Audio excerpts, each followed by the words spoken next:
Good morning, players. So Signalgate continues.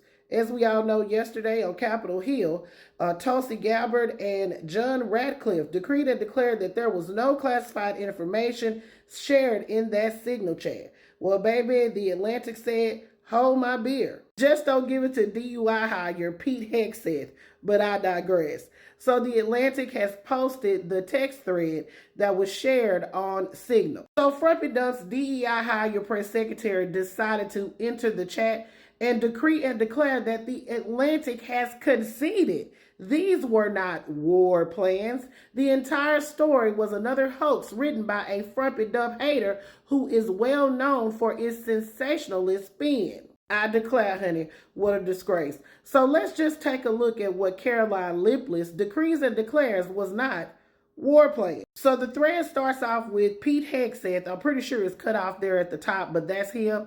And J.D. Vance responded to him saying that he's at an economic event and that he does not agree with the whole plan here. And then we have John Radcliffe entering the chat, speaking from a CIA perspective.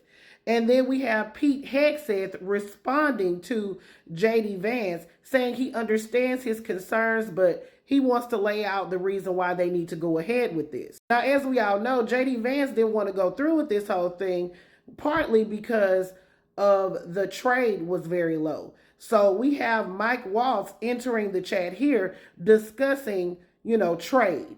And then we have J.D. Vance speaking in a derogatory way toward Europeans, and Pete Hegseth is agreeing with him. Now, this is where things get down to the nitty-gritty. Pete Hegseth starts sharing about the weather, saying that it's a good day to go ahead and mission launch. He then talks about the strike packages, and this goes all the way down to the complete timeline of what they were going to be doing with the Houthis. I don't know about y'all, but this definitely sounds like attack plans that could have easily turned into war plans if this journalist did not have the integrity that he has to not release this information and let it get into the wrong hands. They literally put service members at risk when they did this. It's absolutely diabolical to try to argue anything otherwise. The Atlantic also shared the rejoicing that this whole thing was a success, even though they had a journalist in the chat. You know what I wonder? Because I don't have the Signal app. I wonder if it showed, like, you know how on different group chats, it'll let you know when somebody left the chat. I'm wondering, did they see when he left the chat and realize that they had effed up?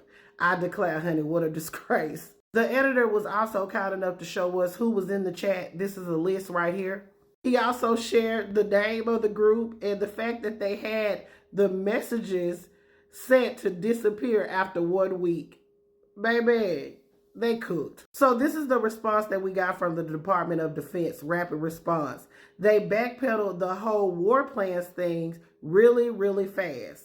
I declare, honey, what a disgrace, because they now are calling it attack plans, which it doesn't make a damn difference.